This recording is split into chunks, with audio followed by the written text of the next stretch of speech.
Chapter 1. The Slave Who Became a King. Adam was the name of a slave whose master was one of the kindest that ever lived. He was very anxious to make his slave happy.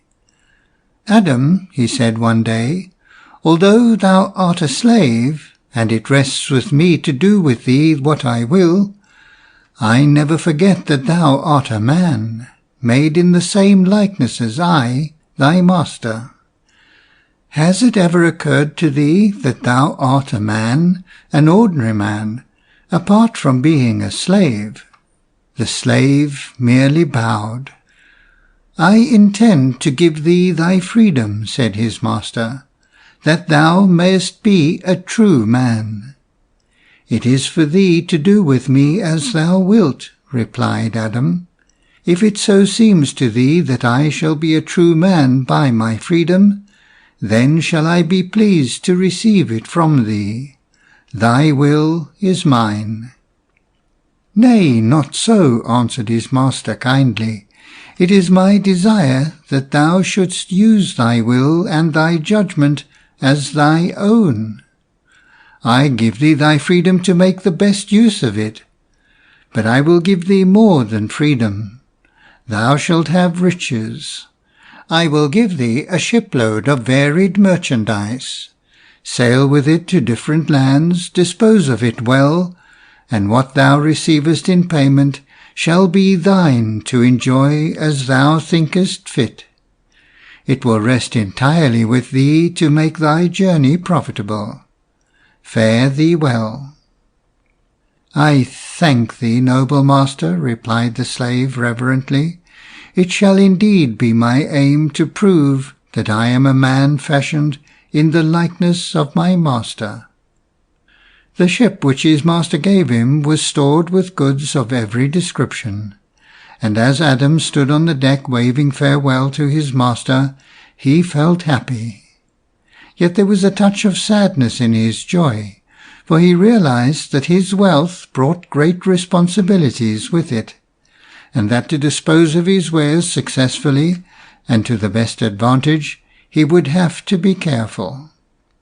For 2 or 3 days all went well, and his ship sailed gallantly before a favourable breeze. But then a mighty storm arose.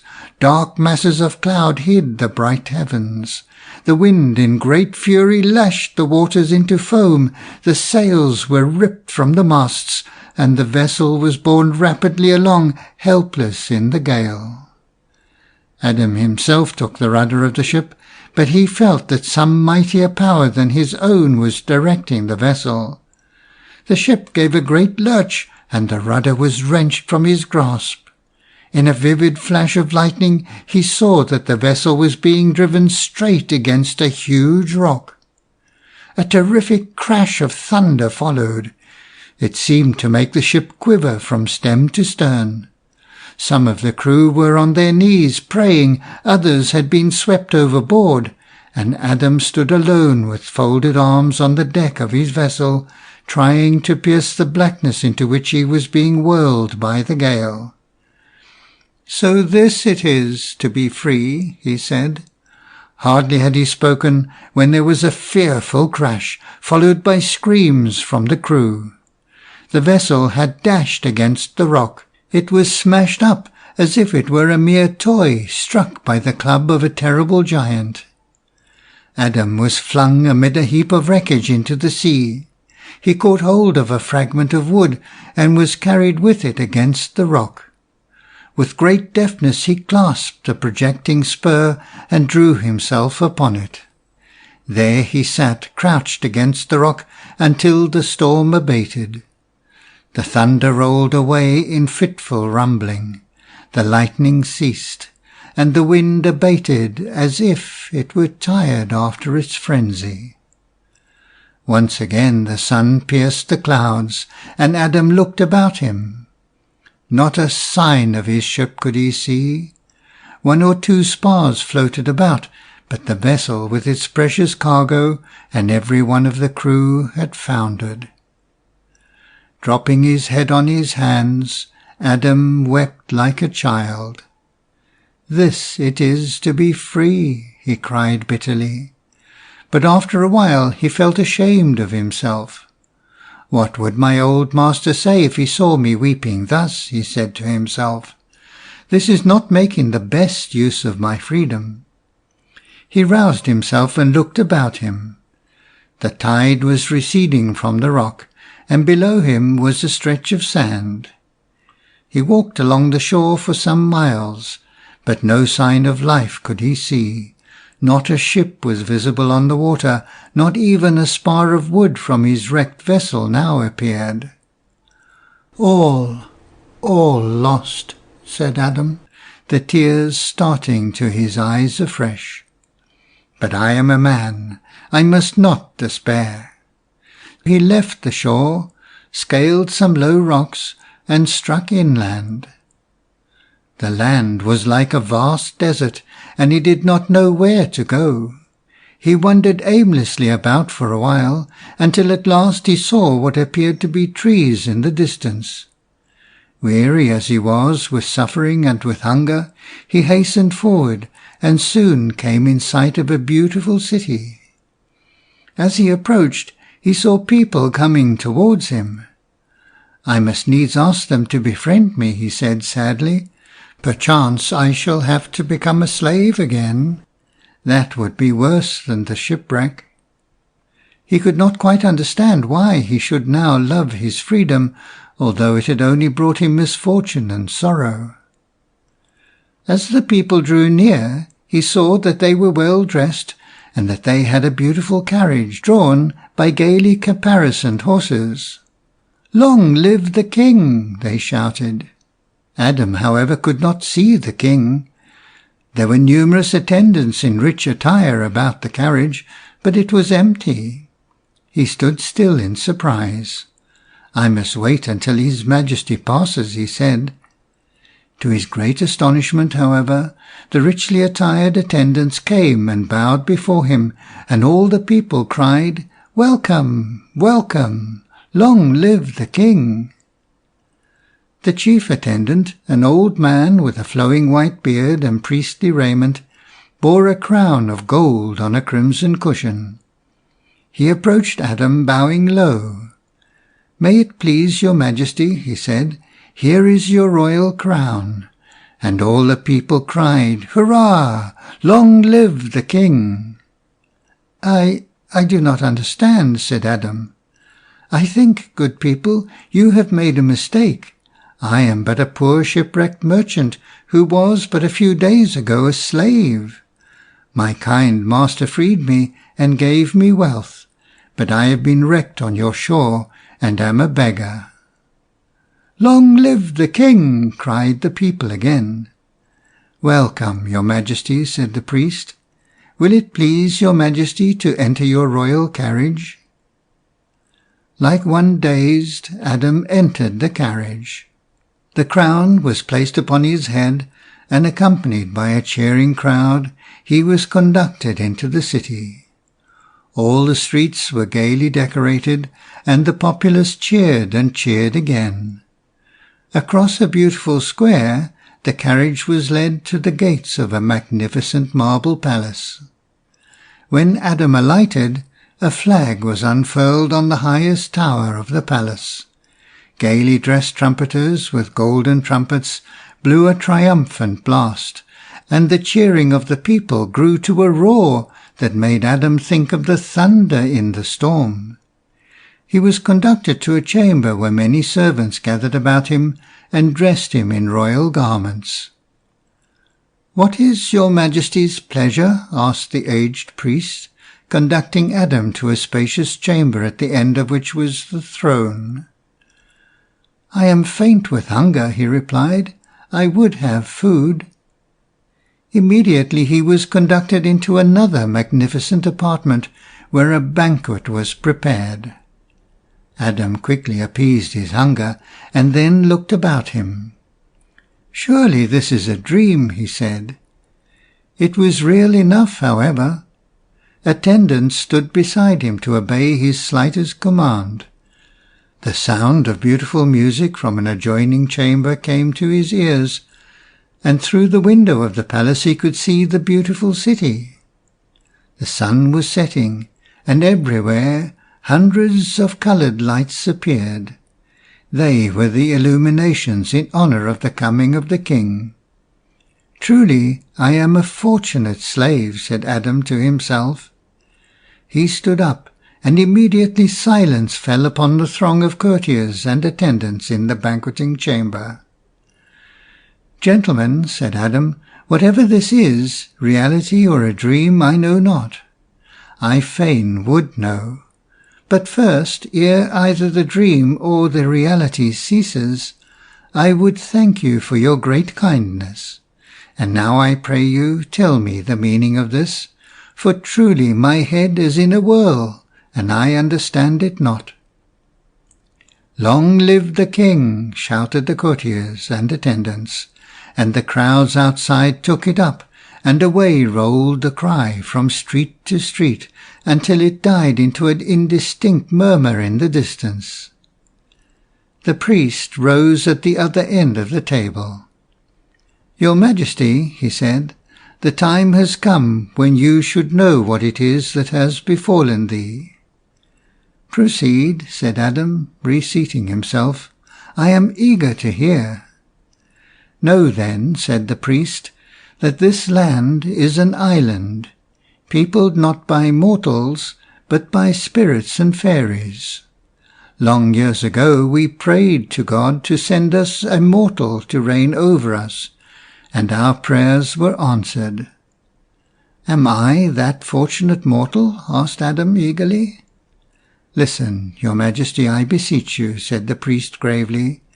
"Your Majesty is not the first king of this spirit island.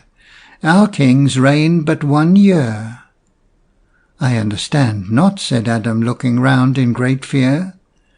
"Your Majesty need have no fear," said the priest, noticing this. "You shall be treated as our king, and we know our duty and how to love and honour our king, for 1 whole year." "And what will happen then?" asked Adam. 1 year from today," answered the priest, "your Majesty's royal vestments will be removed, the crown will be taken from you, and you will be placed on board a ship and taken away to a vast desert island, and a new king will be sent us to reign in your stead." "This is very strange," said Adam. "For 1 whole year I shall be the happiest mortal in the whole world, and then, perchance, the most miserable for the rest of my life." "That, your Majesty," said the priest solemnly, "rests with you alone." "How so?" asked the king. "All the kings who have reigned over us before thee, gracious sire," returned the priest, "have been careless, thriftless, thoughtless, and pleasure-loving. They have thought only of their year of regal power, and have made no preparation for the desert island that is to follow. And when the day of their dethronement has come, they have been taken by surprise, for the length of our years vary, and we know not today what will be the length of this new year. That is for the astronomers to decide by the stars." The king sat thoughtful for a while. He recalled his former master's words, and determined to use well his judgment. "I thank thee, noble priest," he said at last. "I will ponder well thy words and seek thy advice. But tell me now the name of my island kingdom." "That, your Majesty," was the answer, "may you not know until the day of your departure."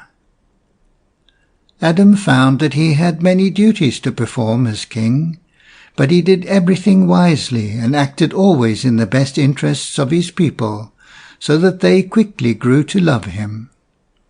The old priest was ever at his side to advise, and one day he told him how to prepare for the dread day of his dethronement.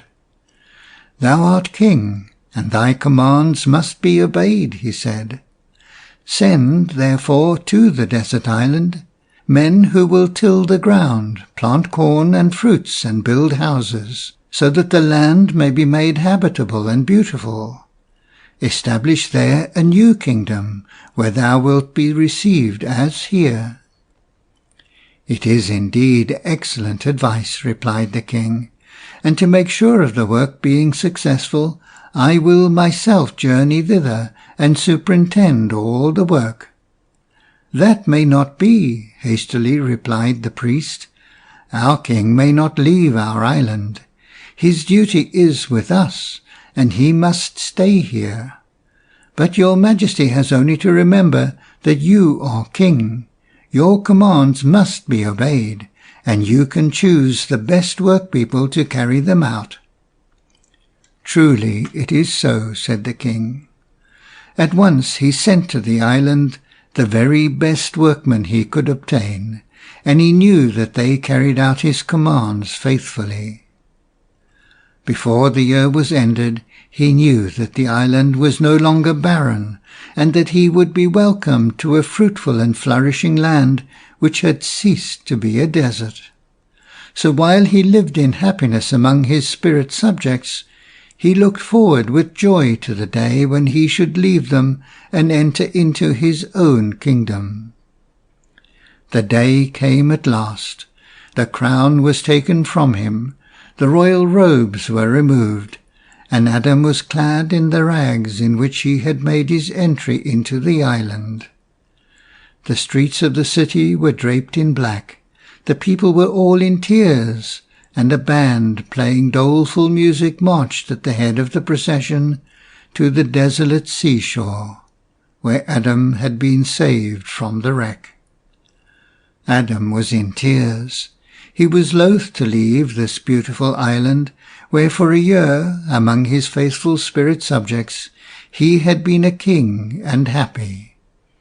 But as he thought of the new land to which he was going, his heart beat with joy, and he smiled through his tears. "Weep not, my good people," he said to the crowd that gathered about his carriage, which was draped in black. "You will have another ruler. Be faithful to him, and he will be truly a king to you. Forget not me, if you think I have deserved to live in your memory, and weep not for me. My future happiness is assured. I go to a new island, there to reign as long as I live."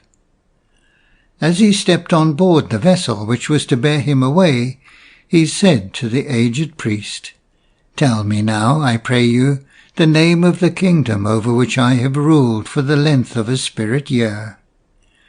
"Its name," replied the priest, "is Nephesh. It is the island of life." "And the name of the land to which I go?" "That, sire, depends on thee, on what have been thy commands as to its cultivation. If the land has been well prepared, as I believe under thy instruction it has, then its name shall be Olom. It will be the island of eternity."